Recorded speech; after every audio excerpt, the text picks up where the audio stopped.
Good morning. Still in 1 Samuel. We're going to read chapters 16 and 17 this morning.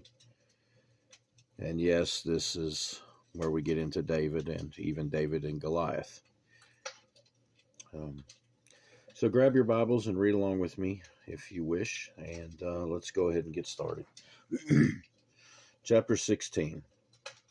Now the Lord said to Samuel, "How long will you mourn for Saul, seeing I have rejected him from reigning over Israel? Fill your horn with oil and go. I am sending you to Jesse the Bethlehemite. For I have provided myself a king among his sons." And Samuel said, "How can I go? If Saul hears it, he will kill me." But the Lord said, "Take a heifer with you and say, I have come to sacrifice to the Lord. Then invite Jesse to the sacrifice, and I will show you what you shall do. You shall anoint for me the one I name to you." So Samuel did what the Lord said and went to Bethlehem. And the elders of the town trembled at his coming and said, "Do you come peaceably?" And he said, "Peaceably, I have come to sacrifice to the Lord. Sanctify yourselves and come with me to the sacrifice." Then he consecrated Jesse and his sons.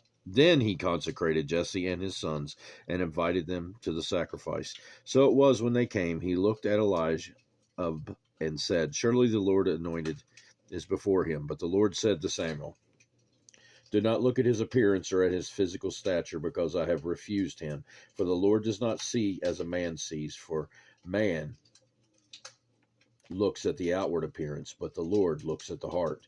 So Jesse called Abinadab and made him pass before Samuel, and he said, "Neither has the Lord chosen this one." Then Jesse made Shammah pass by, and he said, "Neither has the Lord chosen this one." Thus Jesse made 7 of his sons pass before Samuel. And Samuel said to Jesse, "The Lord has not chosen these." And Samuel said to Jesse, "Are all the young men here?" Then he said, "There remains yet the youngest, and there he is keeping the sheep." And Samuel said to Jesse, "Send and bring him, for we will not sit down till he comes here." So he went and brought him in. Now he was ruddy with bright eyes and good looking. And the Lord said, "Arise, anoint him, for this is the one." Then Samuel took the horn of oil and anointed him in the midst of his brothers. And the Spirit of the Lord came upon David from that day forward. So Samuel arose and went to Ramah. But the Spirit of the Lord departed from Saul, and a distressing spirit from the Lord troubled him. Surely a distressing spirit from God is troubling you. Let our master now command your servants who are before you to seek out a man who is a skillful player of the harp. Then it shall be that he will play it with his hand when your distressing spirit from God is upon you, and you shall be well. So Saul said to his servants, "Provide me now a man who can play well, and bring him to me." Then one of the servants answered and said, "Look, I have seen a son of Jesse the Bethlehemite, who is skillful in playing, a mighty man of valor, a man of war, prudent in speech, and a handsome person, and the Lord is with him." Therefore Saul sent messengers to Jesse and said, "Send me your son David, who is with the sheep." And Jesse took a donkey, loaded it with bread, a skin of wine, and young goat, and sent them by his son David to Saul. So David came to Saul and stood before him, and he loved him greatly, and he became his armor bearer. Then Saul sent to Jesse, saying, "Please let David stand before me, for he has found favor in my sight." And so it was, whenever the Spirit from God was upon Saul, that David would take a harp and play it with his hand. Then Saul would become refreshed and well, and distressing spirit would depart from him. Chapter 17. Now the Philistines gathered their armies together to battle, and were gathered at Socoh, which belongs to Judah. They encamped between Socoh and Azekah in Ephes Dammim. And Saul and the men of Israel were gathered together, and they camped in valley of Elah, and drew up in battle array against the Philistines. The Philistines stood on a mountain on one side, and Israel stood on a mountain on the other side, and a valley between them. And a champion went out from the camp of the Philistines, named Goliath, from Gath, whose height was 6 cubits and a span. He had a bronze helmet on his head, and he was armed with a coat of mail, and the weight of the coat was 5,000 shekels of bronze. And he had bronze armor on his legs, and a bronze javelin between his shoulders. Now the staff of his spear was like a weaver's beam, and his iron spearhead weighed 600 shekels, and a shield bearer went before him.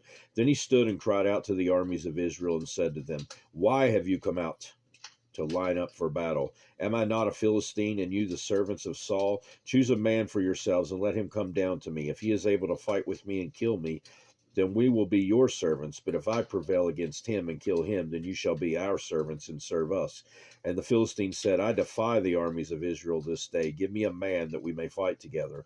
When Saul and all Israel heard these words of the Philistine, they were dismayed and greatly afraid. Now David was the son of that Ephrathite of Bethlehem, Judah, whose name was Jesse, and who had 8 sons. And the man was old, advanced in years, in the days of Saul. The 3 oldest sons of Jesse had gone to follow Saul to battle. The names of his 3 sons who went to battle were Eliab the firstborn, next to him Abinadab, and the third Shammah. David was the youngest, and the 3 oldest followed Saul. But David occasionally went and returned from Saul to feed his father's sheep at Bethlehem. And the Philistine drew near and presented himself 40 days, morning and evening. Then Jesse said to his son David, Take now for yourselves an ephah of this dried grain and these 10 loaves, and run to your brothers at the camp, and carry these 10 cheeses to the captain of the 1,000, and see how your brothers face, and bring back news of them. Now Saul and they and all the men of Israel were in the valley of Elah, fighting with the Philistines. So David arose early in the morning, left the sheep with a keeper, and took the things, and went as Jesse had commanded him. And he came to the camp as the army was going out to fight, and shouting for the battle. For Israel and the Philistines had drawn up in battle array, army against army, and David left his supplies in the hand of the supply keeper, ran to the army, and came and greeted his brothers. Then as he talked with them, there was the champion, the Philistine of Gath, Goliath by name, coming up from the armies of the Philistines, and he spoke according to the same words. So David heard them.